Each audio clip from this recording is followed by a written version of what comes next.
2000년 6월 8일 밤입니다. 일본 혼슈의 끝, 태평양을 마주한 어촌 시오노미사키. 그날 밤, 폭우 속에서 한 남자가 자취를 감췄습니다. 그의 이름은 윤재현, 26살의 한국인 여행자였지요. 밤 8시, 그는 누나에게 마지막 전화를 걸었습니다. 비가 너무 심해요. 그래도 곧 도착할 거예요. 그리고 9시 26분, 도착했어. 내일 연락할게. 그것이 마지막 메시지였습니다. 다음 날 아침, 그는 사라졌습니다.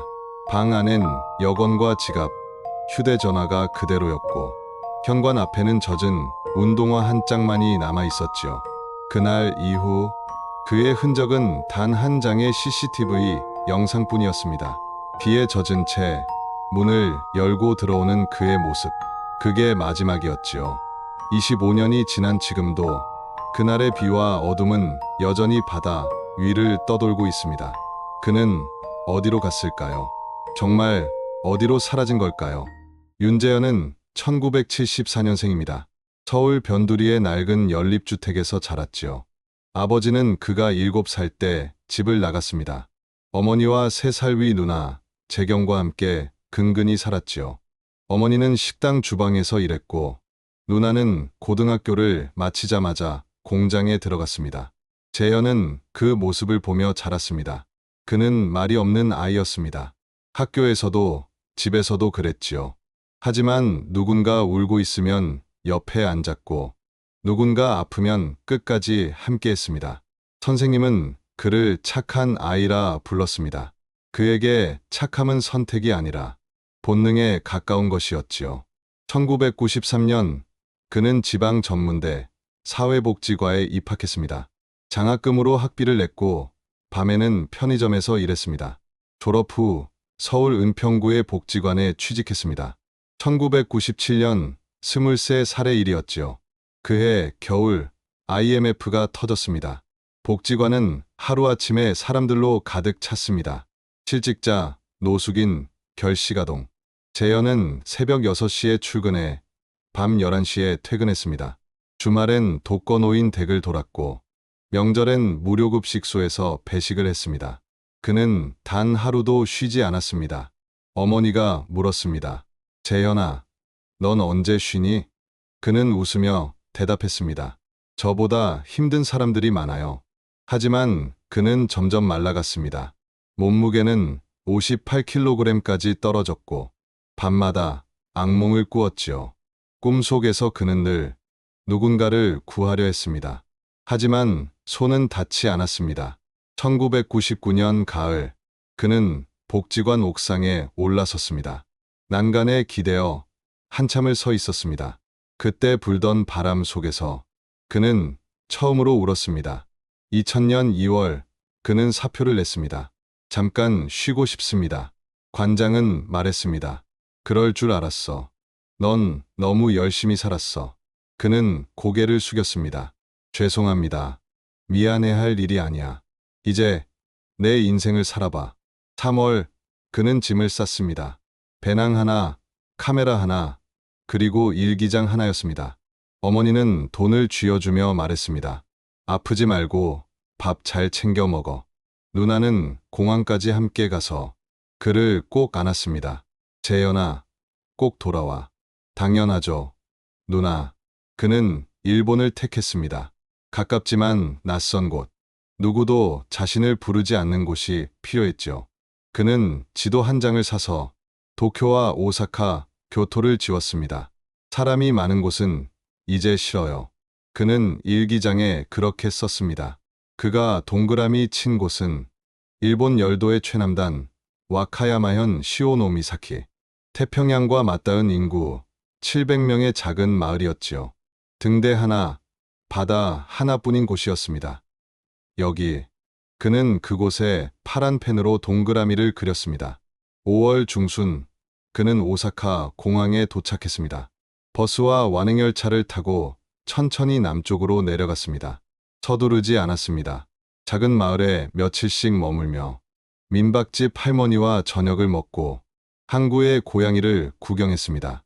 그의 일기엔 짧은 문장들이 남았습니다. 오늘은 맑음. 바다가 예뻤다. 할머니가 주먹밥을 싸주셨다. 밤에 별을 봤다. 서울에선 보지 못했던 별들. 6월 5일, 그는 시오노미사키에 도착했습니다. 버스에서 내리자 바다. 냄새가 코를 찔렀습니다. 마을은 작고 길은 좁았습니다. 한 할머니가 자전거를 끌고 지나갔습니다. 안녕하세요. 그가 인사하자 할머니는 웃으며 손을 흔들었습니다. 그는 항구 근처의 민박집에 묵었습니다. 창밖으로는 바다가 보였고 주인 할아버지는 한국말을 조금 했습니다. 오래 있어요? 모르겠어요. 며칠, 아니면 좀 더요. 괜찮아요. 여긴 시간이 천천히 가요. 6월의 바다는 잔잔했습니다. 그는 신발을 벗고 모래를 밟았습니다. 차가운 파도는 그의 발을 적셨지요. 그날 밤 그는 일기장에 썼습니다. 여기선 모든 게 멈춘 것 같다. 바다조차, 나조차. 그는 3일만 머물 생각이었지만 일주일로 늘렸습니다. 그의 얼굴엔 오랜만에 평온이 깃들었지요. 6월 8일 마지막 날 아침. 하늘은 흐렸습니다. 주인은 말했습니다. 오늘은 나가지 마요. 장마가 온대요. 네, 방에 있을게요. 하지만 그날 저녁, 그는 우산을 들고 문을 나섰습니다. 금방 올게요. 그것이 그가 민박집을 나선 마지막 모습이었습니다. 2000년 6월 8일 오후 6시입니다. 장마전선이 일본 열도를 덮었지요. 시오노미사키는 하루 종일 비구름에 잠겨 있었습니다. 비는 점점 굵어졌습니다. 윤재현은 창밖을 내다보았습니다. 바다는 회색빛이었고 파도는 거칠게 부서졌습니다. 그는 내일 떠날 준비를 하고 있었지요. 오후 7시 민박집 주인 사토 할아버지가 문을 두드렸습니다. 저녁 드실래요? 괜찮아요. 편의점에 다녀올게요. 이 비예요? 내일 아침에 가요. 금방 다녀올게요. 그는 회색 바람막이를 입고 검은 우산을 챙겼습니다. 지갑과 휴대전화만 주머니에 넣고 방을 나섰지요. 여권과 배낭은 그대로였습니다. 오후 7시 40분. 우산을 펼치자 폭우가 쏟아졌습니다. 바람이 우산을 뒤집으려 했습니다. 마을엔 아무도 없었습니다. 불은 켜져 있었지만 거리는 텅 비어 있었지요. 오후 8시 3분. 휴대전화가 울렸습니다. 누나, 재경이었습니다. 재현아, 괜찮아? 뉴스 봤어? 일본의 포레. 응, 괜찮아. 그냥 민박집에 있어.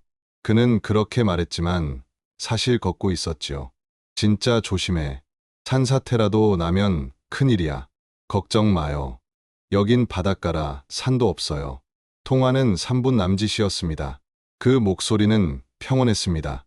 오후 8시 17분. 그는 편의점에 도착했습니다. 컵라면 2개, 삼각김밥 하나, 생수 한 병. 그때 자동문이 다시 열렸습니다. 한 남자가 들어왔습니다. 우산도 없이 흠뻑 젖은 남자였습니다. 담배 한 갑 주세요. 세븐스타. 그는 재현을 잠시 바라봤습니다. 눈이 마주쳤고 금세 시선을 돌렸지요. 계산을 마치려던 재현에게 남자가 말을 걸었습니다.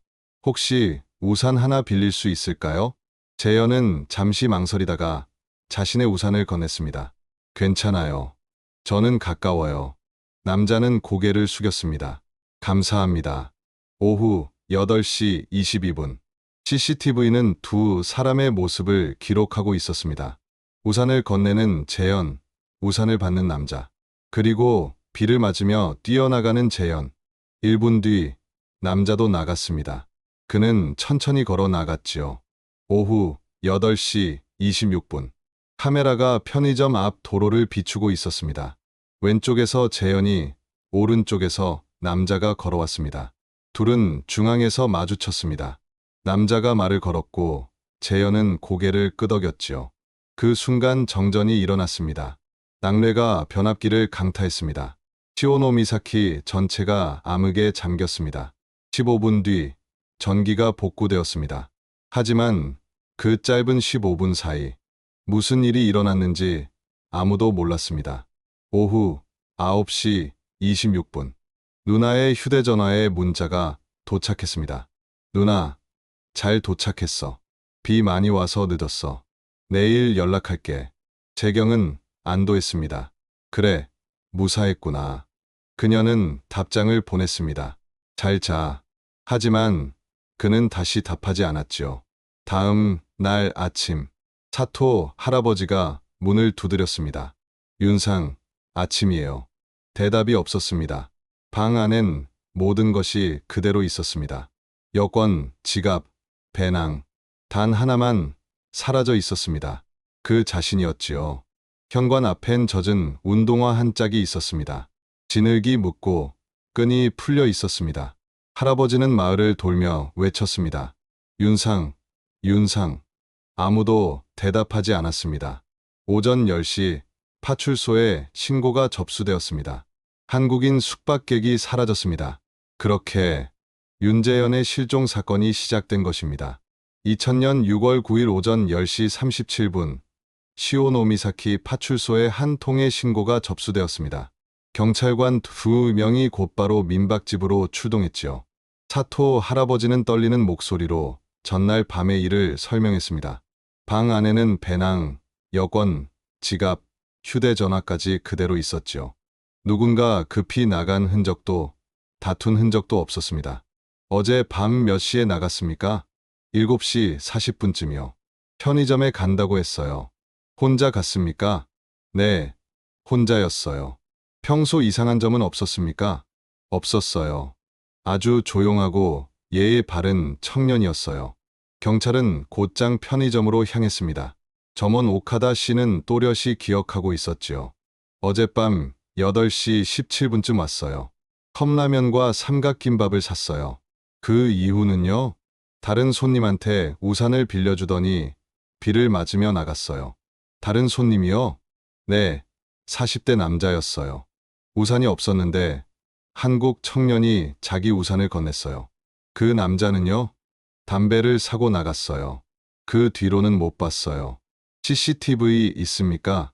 네, 있습니다. 오카다 씨는 경찰을 백룸으로 안내했습니다. VHS 테이프를 되감자 윤재현이 나타났습니다. 그는 우산을 내밀었고 남자가 그것을 받았습니다. 그 직후 화면이 흔들리며 꺼졌습니다. 정전이었지요. 정전은 몇 시였습니까? 8시 27분이요. 15분 정도 나갔어요. 그 후엔요? 비가 너무 심해서 손님이 없었어요. 경찰은 테이프를 압수하고 곧바로 마을 전체에 수색령을 내렸습니다. 오전 11시 와카야마현 경찰본부로 사건이 보고되었습니다. 외국인 실종 사건으로 분류되었고 한국 국적의 26살 남성을 찾는 수색팀이 꾸려졌습니다. 오후 1시 경찰견이 투입되었습니다. 재현의 옷 냄새를 맡은 개는 골목을 따라 편의점까지 향했지만 편의점 앞에서 멈춰 섰습니다. 비가 모든 냄새를 지워버린 것이었지요. 수색은 두 방향으로 나뉘었습니다. 1팀은 바다 쪽, 2팀은 산 쪽이었습니다. 경찰관, 소방관, 주민자원봉사자까지 65명이 투입되었습니다. 해안선 5km를 따라 방파제와 절벽, 선착장을 뒤졌지만 그 어떤 흔적도 나오지 않았습니다. 잠수부들이 바닷속을 수색했지만 시신은 발견되지 않았습니다. 산 쪽 역시 마찬가지였습니다. 폐가와 창고, 절, 묘지, 절벽 아래까지 샅샅이 확인했지만 아무 단서도 없었습니다. 오후 6시 첫날 수색은 종료되었습니다. 윤재현 씨의 행방을 찾기 위해 최선을 다하고 있습니다. 목격자는 즉시 신고해 주시기 바랍니다. 경찰의 목소리는 차분했지만 그 안엔 피로와 불안이 섞여 있었지요. 다음 날 6월 10일 한국 대사관에서 영사가 파견되었고 가족에게 연락이 전해졌습니다. 동생이 실종됐다고요? 재경 씨는 믿을 수 없었습니다. 어제 문자 받았는데요. 잘 도착했다고요. 재경 씨와 어머니는 곧바로 일본으로 향했습니다. 간사이 공항에 도착하자 영사관 직원이 그들을 맞이했죠. 현재 수색이 진행 중입니다. 하지만 아직 발견되지 않았습니다. 밤 9시 시오노미사키 파출소에 도착했습니다. 최선을 다하고 있습니다. 단서는 있습니까? 편의점 CCTV에 마지막 장면이 있습니다. 그와 함께 있던 남자를 찾고 있습니다. 남자요? 윤재현 씨가 우산을 빌려준 사람입니다. 그 남자가 마지막 연결고리였지요. 6월 11일 마을 전체를 대상으로 청문조사가 이루어졌습니다. 700명의 주민, 200가구가 조사 대상이었습니다. 대부분 밖에 나가지 않았다고 했습니다. 하지만 한 사람이 증언했습니다. 70대 어부 다나카 씨였지요. 밤 8시 반쯤 항구에서 검은 우산을 든 두 사람을 봤어요. 어느 쪽으로 갔습니까? 등대 쪽이요. 바다 방향으로. 경찰은 즉시 등대로 향했습니다. 1873년에 세워진 시오노미사키 등대. 좁고 가파른 길 끝에 있었지요. 등대지기는 그날은 폭우로 문을 잠갔다고 말했습니다. 절벽과 산책로, 전망대까지 수색했지만 아무것도 나오지 않았습니다. 다만 전망대 난간에서 흙이 묻은 자국이 발견되었지요. 신발 자국인지조차 확실하지 않았습니다. 6월 12일 CCTV 영상 분석이 이루어졌습니다. 화질을 개선하자 남자의 얼굴이 드러났습니다. 40대 후반, 마른 체격, 짧은 머리. 하지만 경찰 데이터베이스 어디에도 일치하는 사람이 없었지요. 몽타주가 만들어졌습니다. 이 사람을 본 적 있습니까? 하지만 돌아온 대답은 같았습니다. 본 적 없어요. 우리 마을 사람이 아니에요. 그는 외지인이었지요. 6월 13일 휴대전화 기록이 분석되었습니다. 마지막 통화는 오후 8시 3분 누나와의 통화였지요. 마지막 문자는 오후 9시 26분. 누나, 잘 도착했어. 비 많이 와서 늦었어. 내일 연락할게. 잘 자.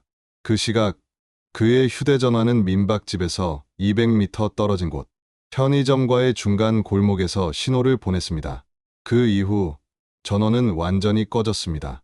배터리가 방전된 것인지 누군가 끈 것인지는 알 수 없었죠. 6월 14일 수색 범위는 다나베시와 구시모토점까지 확대되었습니다. 10명의 인원이 추가 투입되었지만 결과는 같았습니다. 단 하나의 신발 한 짝만이 발견되었지요. 그러나 그 신발의 진흙은 시오노미사키 해안의 흙과 같았습니다. 결정적 증거로 보기 어려웠습니다. 6월 20일 경찰은 수색을 축소했습니다. 인력을 무한정 투입할 수 없습니다. 재경 씨는 분노했습니다. 아직 2주밖에 안 됐어요. 하지만 현실은 냉정했습니다. 특별수사팀 3명만이 남아 우산의 남자를 추적했지만 그는 기록에도 발자국에도 남지 않았습니다. 그저 사라진 것이었지요. 7월 5일 사건 발생 한 달째 되는 날 경찰은 발표했습니다. 윤재현 씨의 행방은 여전히 미궁입니다. 하지만 수사는 계속될 것입니다. 목격자도 증거도 시신도 없었습니다. 그날의 폭우는 모든 것을 지워버렸지요. 남은 건 단 하나, 사라짐 그 자체였습니다. 그리고 사람들은 아직도 묻습니다. 그날 그 바다 끝에서 무슨 일이 있었던 걸까요? 2000년 6월 11일이었습니다. 한국 언론이 처음으로 움직이기 시작했죠. 일본서 한국인 여행자 실종. 조선일보 사회면 하단에 실린 작은 기사였습니다. 불과 5줄. 이름, 나이, 장소, 그리고 일본 경찰이 수사 중입니다라는 문장이 전부였지요. 6월 13일 사건은 커졌습니다. 중앙일보가 일면에 실었습니다. 일본 최남단서 사라진 26세 복지사, 사건인가 사고인가. 기자는 가족을 인터뷰했고 재경 씨의 얼굴이 신문에 실렸습니다. 제발 동생을 찾아주세요. 그녀의 눈물이 사진 속에 번져 있었지요. 그날 이후 언론은 폭발적으로 몰려들었습니다. KBS 9시 뉴스는 톱기사로 다뤘습니다. 일본 여행 중 실종된 한국 청년, 미스터리 깊어져. MBC, SBS도 연이어 보도했고 특파원들이 시오노미사키로 향했습니다. 카메라가 민박집을 비췄고 편의점, 그리고 비 내리는 바다를 비췄습니다. 자막에는 자극적인 단어들이 줄을 이었습니다. 비극의 여행자, 사라진 복지사, 미스터리 실종. 포털 메인에는 기사들이 쏟아졌습니다. 댓글에는 분노와 연민이 뒤섞였지요. 일본 경찰 믿을 수 없다. 분명 사건이다. 가족분들 힘내세요. 6월 15일 여론은 들끓었습니다. 시민단체가 성명을 냈습니다. 일본 정부는 한국인 실종 사건을 철저히 조사하라. 대학생들이 주일대사관 앞에서 촛불을 들었습니다. 윤재현을 찾아라. 그들의 외침이 빗속에 섞여 흘러내렸습니다. 국회에서도 이 사건이 언급되었습니다. 외교부는 일본 측에 항의했습니까? 장관은 단호히 말했습니다. 일본 경찰이 최선을 다해 수색 중입니다. 우리도 협조하고 있습니다. 하지만 정작 일본 언론은 조용했습니다. 요미우리 신문, 아사히 신문. 그저 몇 줄짜리 기사한 건 와카야마현에서 한국인 관광객 실종. 그뿐이었지요. 일본 사회는 이 사건에 관심이 없었습니다. 6월 20일 한국 언론의 열기도 식어갔습니다. 새로운 단서가 없었지요. 같은 이야기를 반복할 수 없었습니다. 기사는 점점 짧아지고 사회면 중간, 사회면 하단으로 밀려나더니 어느 날 완전히 사라졌습니다.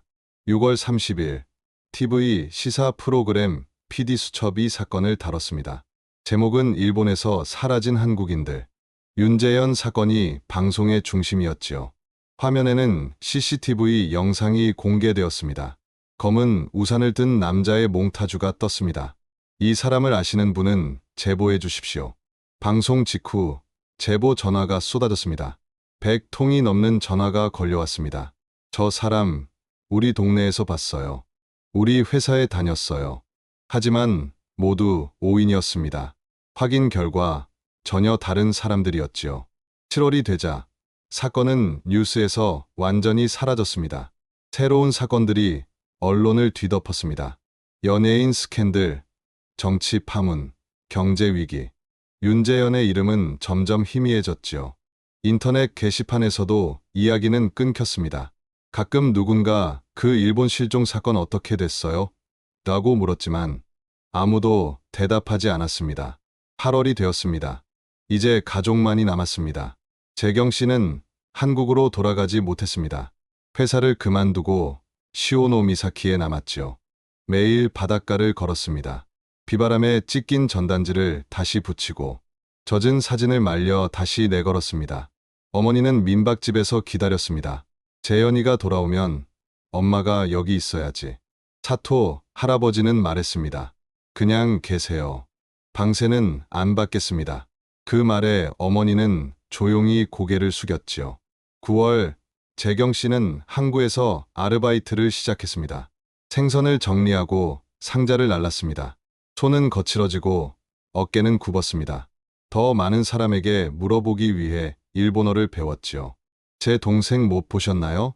그녀의 질문에 사람들은 안타까운 눈빛을 보냈습니다. 하지만 아무도 모른다고 말했습니다.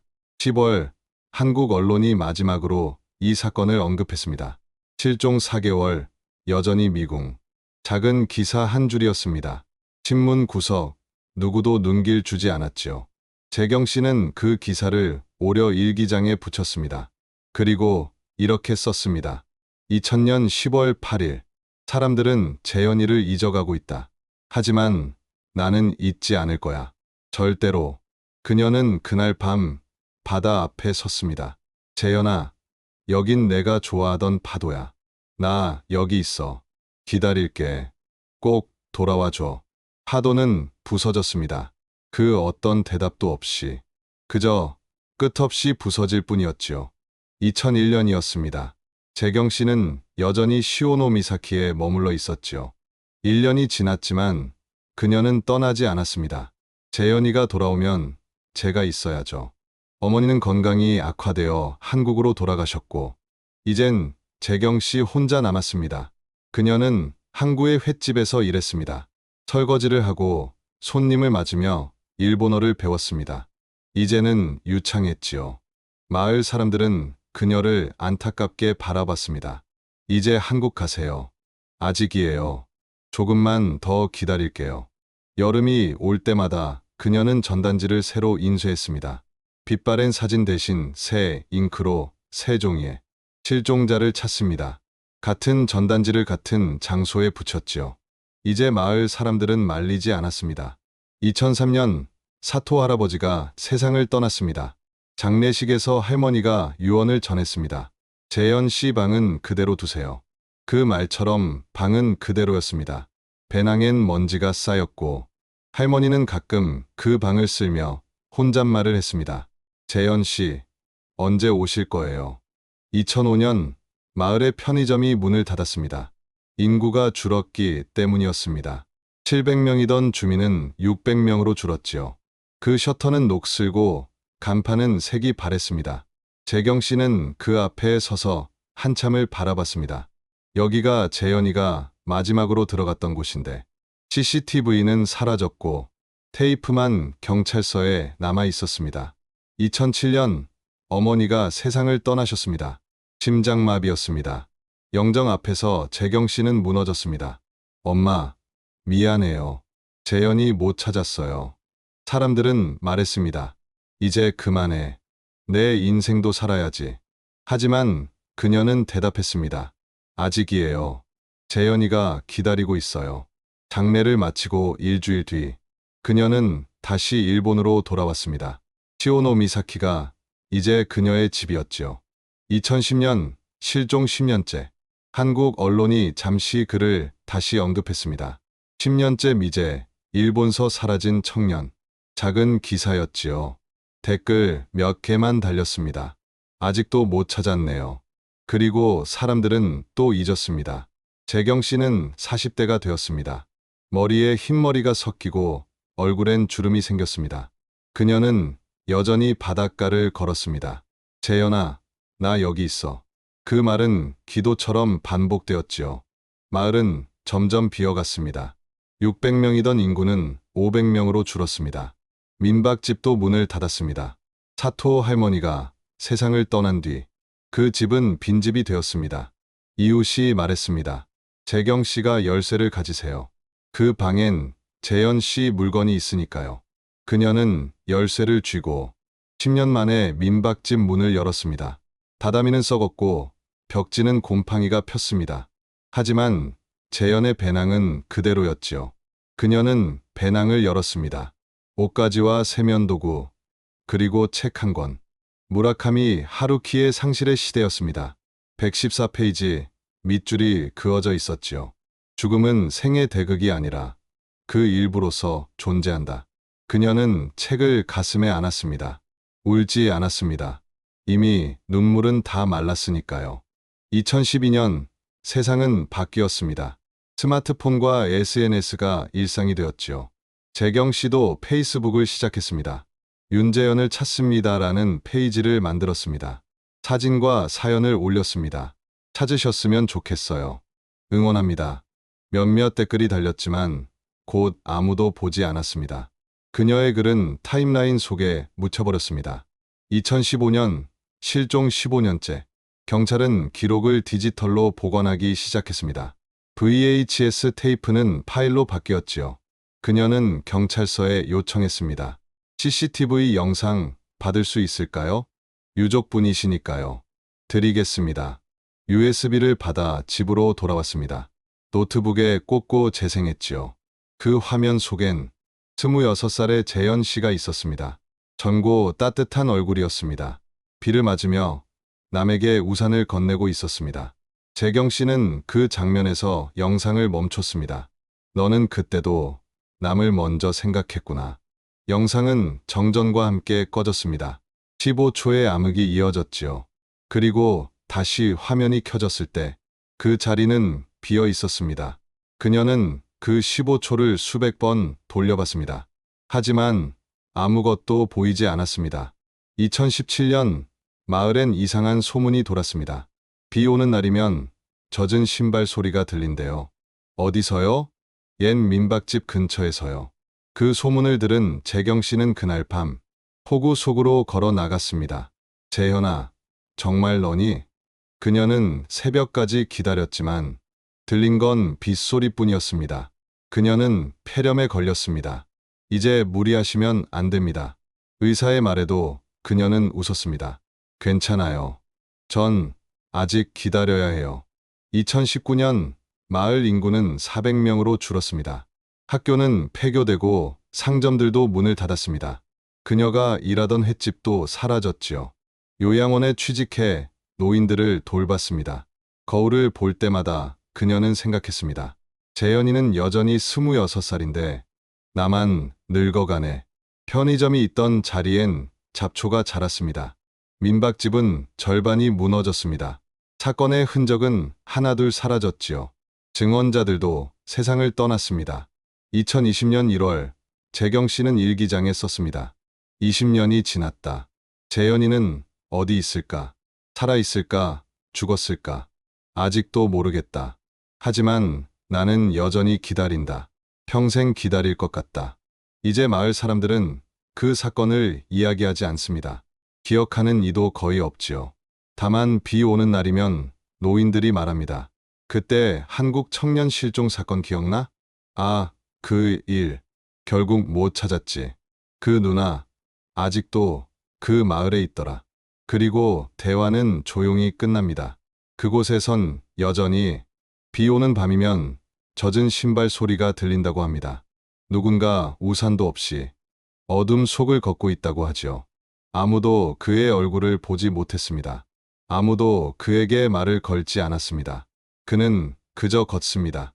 영원히 그날 밤처럼 비와 함께 사라진 그 시간 속을 지금도 걸어가고 있는 것처럼 느껴집니다. 2020년 2월이었습니다. 한국의 독립 다큐멘터리 제작팀 트루스토리가 시오노미사키에 도착했습니다. PD 김민수, 작가 이한을, 촬영감독 박준호, 3명의 작은 팀이었지요. 그들의 프로젝트 제목은 미제 사건 20년, 잊힌 진실을 찾아서였습니다. 그리고 첫 번째 에피소드는 윤재현 실종 사건이었습니다.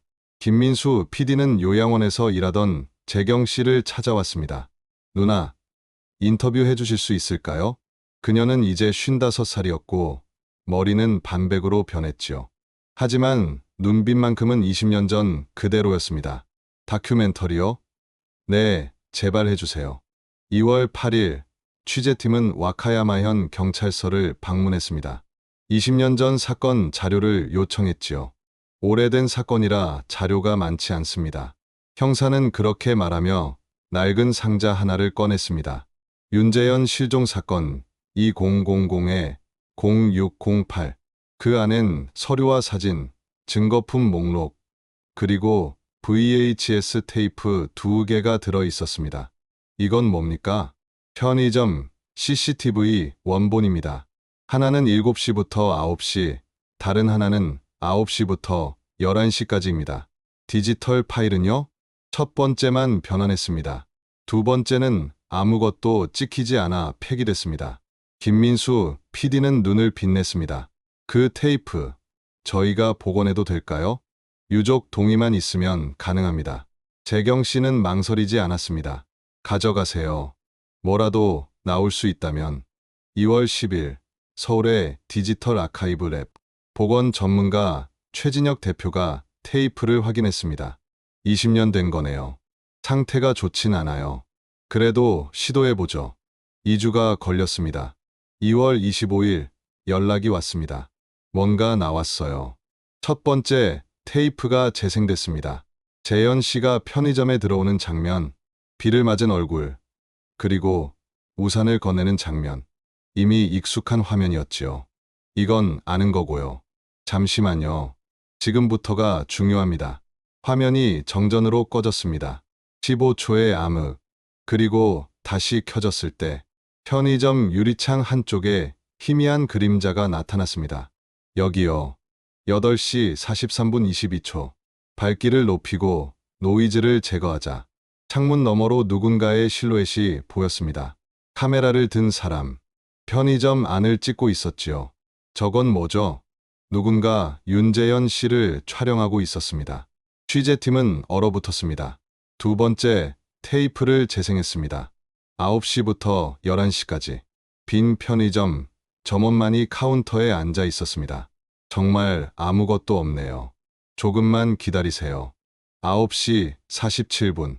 자동문이 열렸습니다. 한 남자가 들어왔습니다.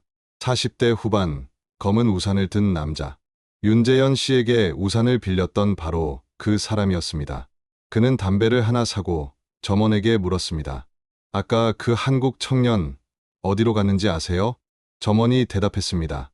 민박집으로 갔어요. 항구 쪽 사토시내. 남자는 고개를 끄덕이며 편의점을 나갔습니다. 그리고 카메라가 흔들렸습니다. 누군가가 그를 뒤따랐습니다. 최 대표가 화면을 정밀 분석했습니다. 유리창에 반사된 이미지를 복원한 순간 또 다른 인물이 나타났습니다. 핸디캠을 든 사람. 그는 윤재현을 쫓고 있었습니다. 이건 단순한 실종이 아니네요. 누군가 그날 밤 윤재현 씨를 미행하며 촬영하고 있었던 것입니다. 2월 28일 취재팀은 마을 숙박 기록을 조사했습니다. 2000년 6월 7일 체크인, 6월 9일 체크아웃. 이름 윤성민. 국적 한국. 나이 52세. 재경 씨의 얼굴이 하얗게 질렸습니다. 그건 우리 아버지 이름이에요. 취재팀은 경악했습니다. 주민등록을 확인했습니다. 윤성민은 1993년 교통사고로 사망 신고된 인물이었습니다. 하지만 출입국 기록엔 그 이름으로 2000년까지 일본에 수차례 입국한 기록이 있었죠. 모두 와카야마현. 모두 23일 체류. 그는 왜 그곳을 계속 찾았을까요? 무엇을 찾아온 걸까요? 3월 12일 취재팀은 윤성민이 묵었던 민박집을 찾았습니다. 주인은 치매 초기였지만 기억은 또렷했습니다. 한국 남자요. 기억나요. 카메라 2개나 들고 다니던 사람. 매일 밖으로 나가 뭔가 찍었어요. 그녀는 잠시 생각하더니 말했습니다. 그 사람 짐 위에 사진이 하나 있었어요. 한국 아이 사진. 초등학생쯤. 재경 씨가 사진을 꺼내 보여줬습니다. 이 아이였나요? 주인은 고개를 끄덕였습니다. 맞아요. 이 아이예요. 며칠 뒤 결정적 증거가 나왔습니다. 편의점 앞에서 발견된 담배꽁초의 DNA가 재경 씨의 것과 50% 일치했습니다. 부모 자식 관계였습니다. 그리고 그 DNA는 윤재현의 머리카락과도 일치했습니다. 결과는 충격적이었지요. 윤성민 씨는 윤재현 씨의 친아버지입니다. 경찰의 공식 발표였습니다. 재경 씨는 이해할 수 없었습니다. 아버지가 왜 동생을 미행했죠? 그녀의 목소리는 떨렸습니다. 3월 25일 취재팀은 일본 경찰의 오래된 기록을 찾아냈습니다. 1975년 시오노 미사키 실종 사건. 한국인 남성, 이름 윤성민. 당시 나이 28세. 25년 전 같은 장소에서 같은 이름이 사라졌습니다. 김민수 PD가 중얼거렸습니다. 그는 누구를 찾으러 온 걸까요? 아니면 자기 자신을 찾으러 온 걸까요? 4월 1일 복원된 테이프의 마지막 프레임에서 희미한 음성이 들렸습니다. 재현아, 미안하다. 이제 내 차례다. 정전 직전 그 목소리는 사라졌습니다. 재경 씨는 그 음성을 듣는 순간 얼어붙은 듯 멈춰섰습니다. 25년 만에 듣는 아버지의 목소리였습니다. 그녀는 조용히 울었습니다. 아버지는 동생을 알고 있었어요. 동생을 찾으러 왔어요. 그리고 함께 사라졌어요. 그녀의 마지막 말이었습니다. 그날 이후 시오노 미사키에는 또다시 비가 내렸습니다. 그 폭우 속에서 누군가는 여전히 우산도 없이 길을 걷고 있었다고 하죠. 2020년 5월 15일 다큐멘터리 미제 사건 20년 비의 바다에서 멈춘 시간이 공개되었습니다. OTT 플랫폼 넷플릭스에서 방영된 52분짜리 에피소드였지요. 첫날 조회수 37만 회. 댓글이 폭주했습니다. 소름 돋는다. 아버지가 아들을 찾아왔다는 거야? 결국 둘 다 사라진 거잖아. 이게 실화라니. SNS는 순식간에 들끓었습니다. 트위터 실시간 트렌드 1위 윤재현 실종 사건 해시태그가 10만 개를 넘었습니다. 유튜브에는 분석 영상이 쏟아졌죠. 윤재현 사건의 진실은? 아버지는 왜 아들을 미행했나? 5월 18일 한국 경찰이 재수사에 착수했습니다. 외교부를 통해 일본 경찰에 공조를 요청했지요. 그리고 1975년 실종 사건 파일이 다시 열렸습니다. 그해 4월 3일, 당시 28세였던 윤성민이 시오노미사키에서 사라졌습니다. 신혼여행 중이었지요. 아내와 함께 왔다가 혼자 산책을 나갔고 돌아오지 않았습니다. 3일간의 수색, 아무런 결과도 없었습니다. 그의 아내는 임신 3개월이었습니다. 그녀는 한국으로 돌아와 7개월 뒤 딸을 낳았습니다. 그 아이가 재경이었습니다. 어머니는 그 사실을 알고 계셨나요? 네. 왜 숨기셨을까요? 아마 우리를 지키고 싶으셨던 것 같아요. 경찰은 당시 기록을 다시 조사했습니다. 윤성민이 묵었던 민박집 장부에는 이런 메모가 남아 있었습니다. 이곳에 온 적이 있다고 말함. 하지만 기억이 없다고. 꿈에서 봤다고. 취재팀은 윤성민의 과거를 추적했습니다. 그는 1947년생, 한국전쟁 당시 3살이었고 피난 중 일본으로 건너갔다는 기록이 있었습니다. 1951년 일본 적십자 문서에 이름이 남아 있었죠. 한국전쟁고아 긴급 보호 명단 윤성민, 4세, 와카야마현 보호시설. 그리고 1년 뒤 그는 한국으로 송환되었습니다. 재경 씨는 충격에 휩싸였습니다. 아버지는 어릴 때 이곳에 있었던 거네요. 그녀의 눈에 눈물이 맺혔습니다. 모든 조각이 맞춰지기 시작했습니다.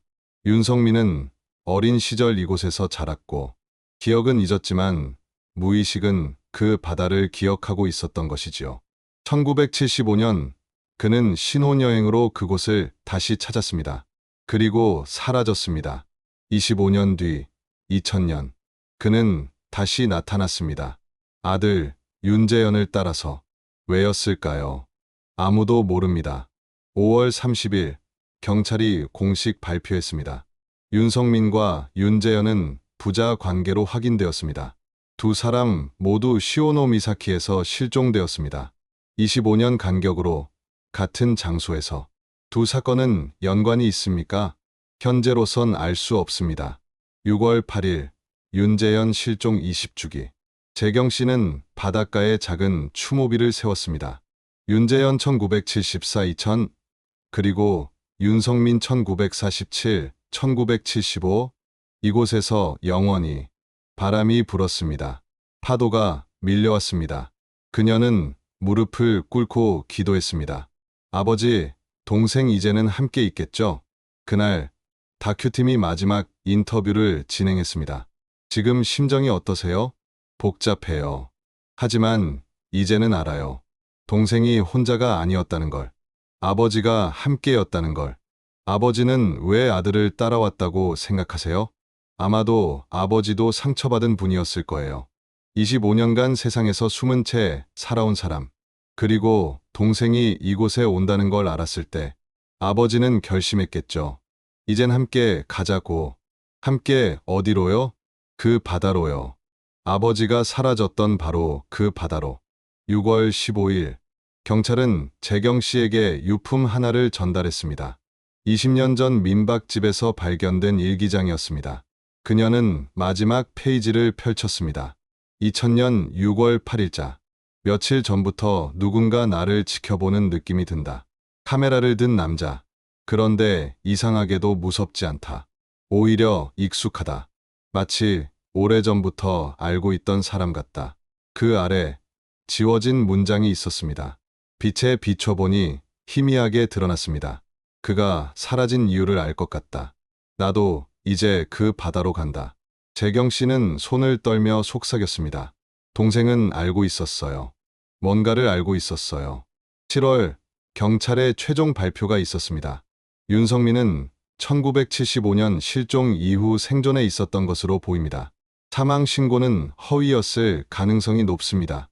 그는 25년간 숨어 살았고 2000년 아들의 일본 방문을 알고 시오노미사키로 향했습니다. 그는 왜 숨었습니까?